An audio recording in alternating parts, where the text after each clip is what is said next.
দেশ পরিচালনায় ভবিষ্যৎ নীতি, জনগণের কাঙ্ক্ষিত সেবা এবং রাজনৈতিক দৃষ্টিভঙ্গি নিয়ে প্রকাশ্য বিতর্কের আহ্বান জানিয়েছেন জামায়াতে ইসলামীর আমির ডক্টর শফিকুর রহমান। সম্প্রতি নিজের ভেরিফাইড ফেসবুক পেজে দেওয়া এক পোস্টে তিনি রাজনৈতিক প্রতিপক্ষকে সরাসরি এই চ্যালেঞ্জ জানান। ফেসবুক পোস্টে জামায়াত আমির বলেন, দেশের মানুষকে ভালো সেবা দিতে কার কাছে কতটা কার্যকর চিন্তা, পরিকল্পনা ও আইডিয়া রয়েছে, চলুন সেগুলো নিয়ে খোলামেলা বিতর্কে বসা যাক। তার মতে, রাজনৈতিক সহিংসতা নয়, বরং যুক্তি ও পরিকল্পনার প্রতিযোগিতায় হওয়া উচিত গণতান্ত্রিক রাজনীতির মূল চর্চা। ডক্টর শফিকুর রহমান আরও বলেন, বাংলাদেশের জনগণ অতীতেও সহিংস রাজনীতি প্রত্যাখ্যান করেছে, আর সামনেও একইভাবে তা প্রত্যাখ্যান করবে।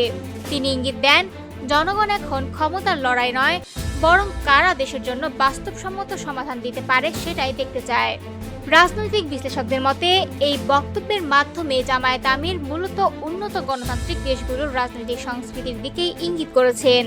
যুক্তরাষ্ট্রসহ বিশ্বের অনেক গণতান্ত্রিক রাষ্ট্রে নির্বাচনের আগে প্রধান রাজনৈতিক দলের নেতারা টেলিভিশন বিতর্কে অংশ নেন, যেখানে রাষ্ট্র পরিচালনার নীতি ও পরিকল্পনা নিয়ে সরাসরি আলোচনা হয়।